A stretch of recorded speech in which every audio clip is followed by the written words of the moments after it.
Hello friends, this is my another video. If you see, this is unit 2 and I will be covering objective 2, that is to understand and implement product mix and its different components.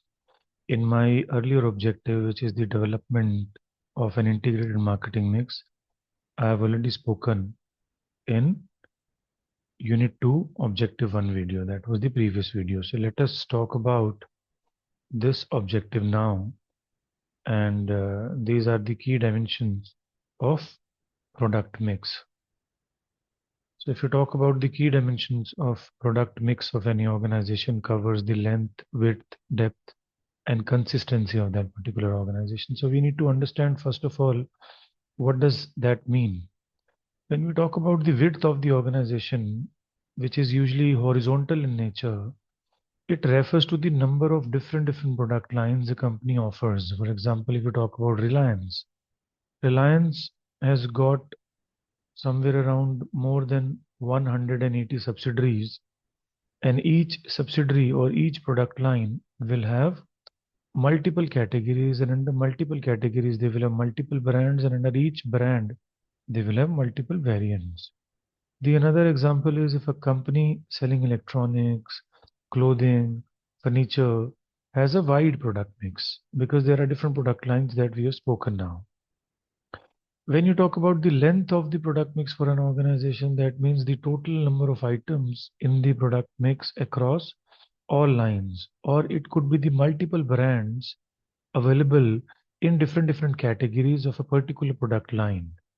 For example, if a company has 4 product lines and 10 products in each, then the length is 40.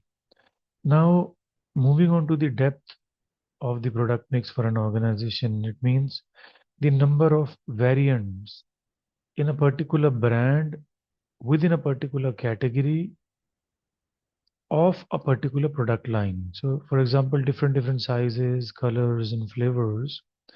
If a shampoo brand is coming up into the market and they are offering different sizes for a particular shampoo, so it is actually reducing the risk for the target market to buy that particular variant.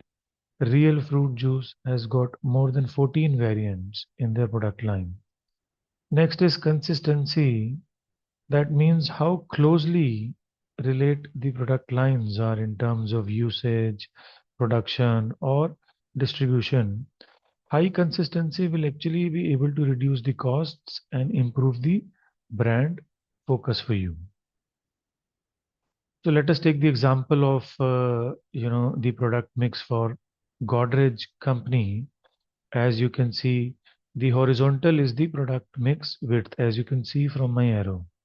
So this is the width which is horizontal in nature, and these are the multiple product lines. So width becoming a set of different product lines. For example, skincare is product line 1, hair care is product line 2, personal care is product line 3, household is product line 4, and baby care is product line 5.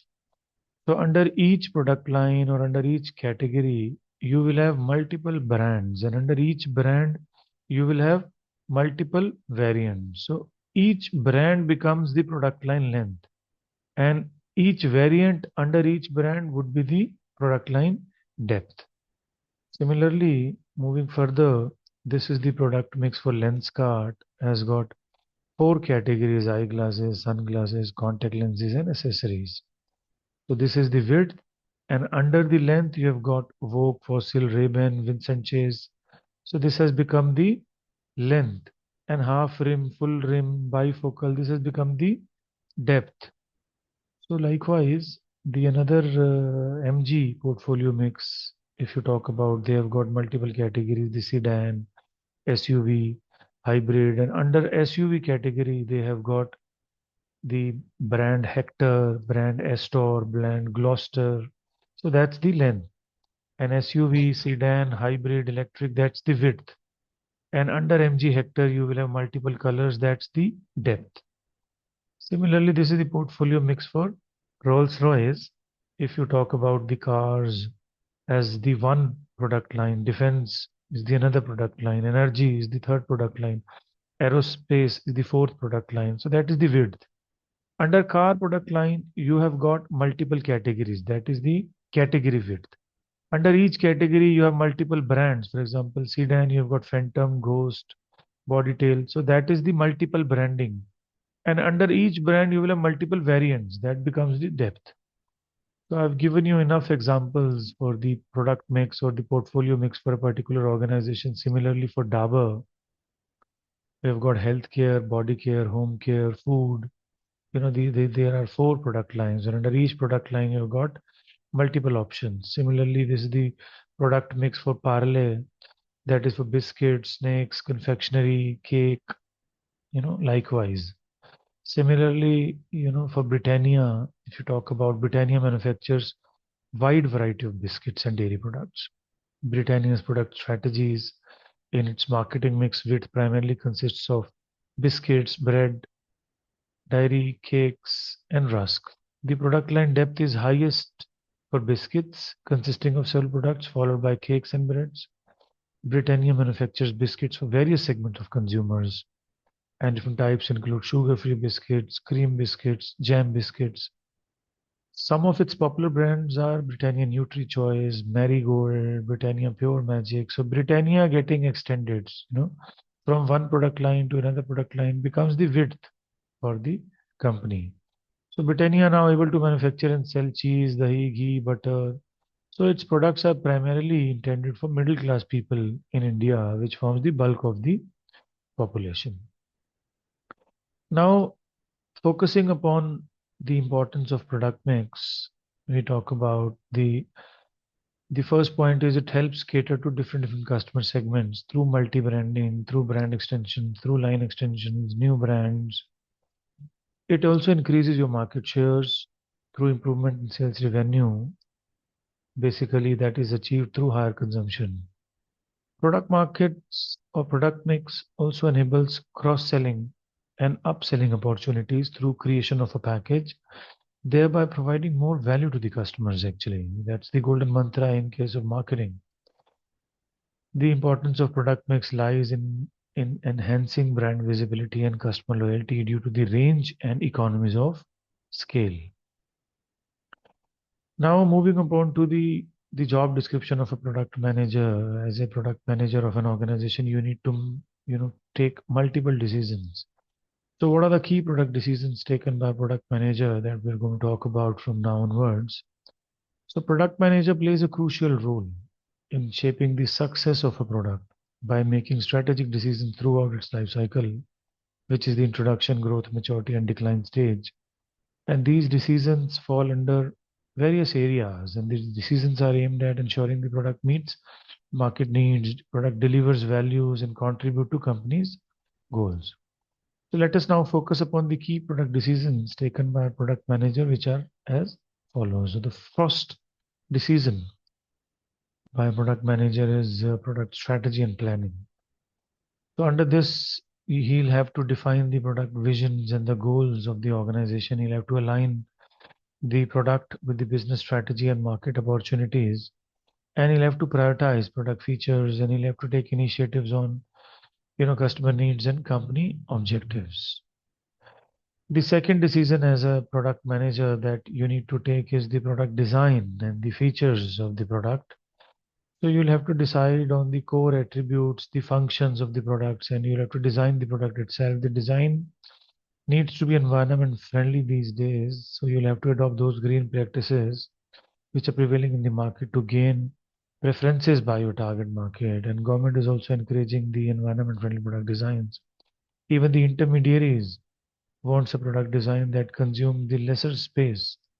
So, you have to be space friendly if you talk about the product design as a product manager. You need to ensure the product is user friendly and meets customers' expectations. You are also supposed to work with the design and engineering team to translate concepts into deliverable.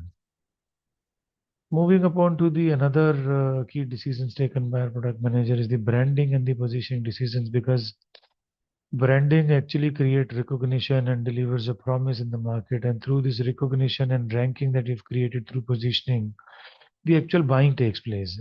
Everybody these days is interested into the branding component of the product category instead of the commodity. So, as a product manager, you need to determine how the product is branded and how it is perceived in the market. You are supposed to create a strong customer value proposition and the USP for your brand of the product. And you need to position the product against your competitors to highlight what kind of advantages your product is going to give up.